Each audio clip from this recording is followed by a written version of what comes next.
Ndugu waandishi wa habari, napenda kuchukua fursa hii kuwatangazia wananchi wote wa mkoa wa Dodoma kuhusu uboreshaji wa daftari la kudumu la mpiga kura awamu ya pili utakaofanyika kuanzia tarehe 16 Mei 2025 hadi tarehe 22 Mei 2025.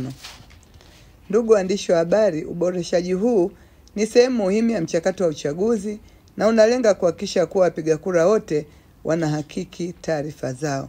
Ni muhimu kwa wapiga kura kuhakikisha kuwa taarifa zilizopo kwenye daftari la kudumu la mpiga kura ni sahihi ili waweze kutimiza haki yao ya kupiga kura katika uchaguzi mkuu wa mwaka 2025. Ndugu waandishi wa habari, uboreshaji huu utafanyika katika mkoa wote wa Dodoma ambapo idadi ya vituo vya mkoa mzima ni 413. Uboreshaji wa daftari la kudumu awamu ya pili utahusisha mambo yafuatayo. Kwanza, kujiandikisha kwa wale ambao hawajajiandikisha au hawajawahi kupiga kura na wana umri unaofaa kupiga kura. Pili, kukagua daftari. Tatu, wapiga kura kuhakiki taarifa zao kama ziko sahihi. 4, kufanya maboresho ya taarifa hizo kama watakuta haziko sahihi. Na 5, kuweka pingamizi kwa wapiga kura wasio na sifa kuendelea kuwemo katika daftari. Kwa mfano, umemkuta mtu ambaye unajua alishafariki, basi unatoa taarifa ili mtu yule aweze kutolewa. Ndugu waandishi wa habari, zoezi hili ni muhimu kwa mustakabali wa nchi yetu. Hivyo, naomba niendelee kusisitiza kila mwananchi mwenye sifa ya kupiga kura tarehe 16 hadi tarehe 22 mwezi Mei 2025 afike kituoni kuhakiki taarifa zake. Na wasio na Dodoma wote, kama ambavyo tumekuwa tukionyesha uzalendo wa hali ya juu na mwitikio mkubwa katika mazoezi yote ya kiserikali ya nchi yetu yaliyofanyika siku za nyuma, tujitokeze kwa wingi katika zoezi hili pia.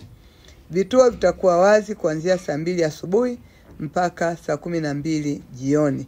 Pia tujitahidi kufuatilia taarifa za Tume Huru ya Uchaguzi juu ya maelekezo haya ambayo wamekuwa wakitoa kila wakati. Ndugu waandishi wa habari, natarajia ushirikiano wenu katika kuhakikisha mchakato huu unafanikiwa ili kwa pamoja tuendelee kuifarisha Dodoma yetu ambayo ni fahari ya Watanzania. Kujiandikisha kuwa mpiga kura ni msingi wa utawala bora. Asanteni kwa kunisikiliza.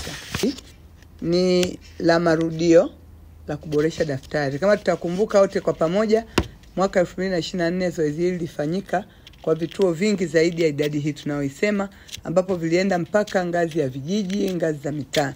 Kwa hiyo yawezekana ni watu wachache ambao hawakuwepo wakati huo, labda alikuwa amesafiri, labda alikuwa ni mgonjwa, labda alikuwa na udhuru wa aina yoyote, ndio maana zoezi hili linafanyika.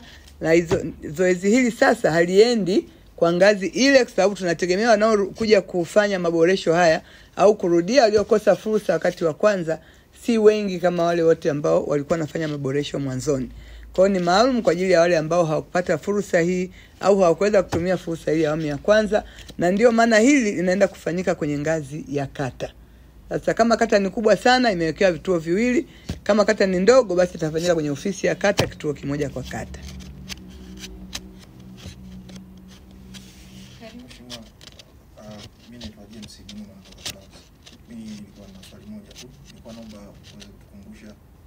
Ni watu wangapi ambao walifanikiwa kujiandikisha na kurekebisha taarifa zao kwa msimu uliopita? Naomba taarifa hii nisiseme.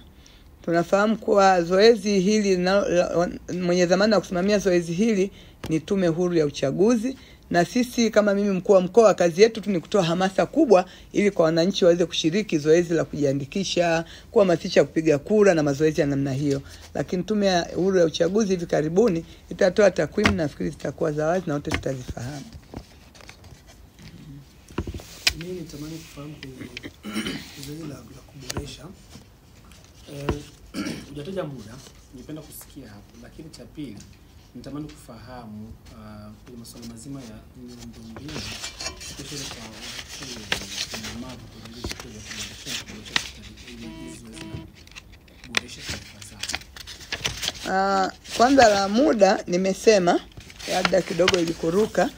Kama nilivyosema, kwanza kwa muda, kwa maana ya tarehe 16 mpaka 22 mwezi Mei 2025, na vituo vyote vitafunguliwa saa 2 asubuhi na kufungwa saa 12 jioni. Hata kama sijaelewa maana ya swali, lakini kwa tumezisema. Lakini swala la walemavu na makundi mengine maalum, tunafahamu nchi yetu imekuwa imeipa kipaumbele kikubwa neno tunasema maendeleo jumuishi au huduma jumuishi, kwa maana kuwa kila mtu anatakiwa apate haki ya msingi, zikiwemo hizi haki yake ya kupiga kura, haki yake ya kujiandikisha. Kwa kadiri ilivyowezekana, majengo mengi ya serikali yamewekewa maeneo ya watu wenye mahitaji maalum. Na yale ambayo hajabahatika kuwekewa, utaratibu unawekwa wa wale wenye mahitaji maalum kuweza kuhudumiwa ili wapate haki hiyo. Kama mlemavu akipita kwenye kituo, basi kama hana uwezo, amna ile sehemu ya yeye kupita, labda kuna ngazi na yeye hawezi kupanda ngazi, manake atahudumiwa kwa wenzake kumsaidia, au watu kwenye kituo kumsaidia kumpandisha ili aweze kupata haki yake ya kujiandikisha, na baada hapo kumshusha ili aendelee na shughuli zake. Lakini kimsingi hakuna mtu ambaye hatahudumiwa au hatapata huduma kutokana na hali yake.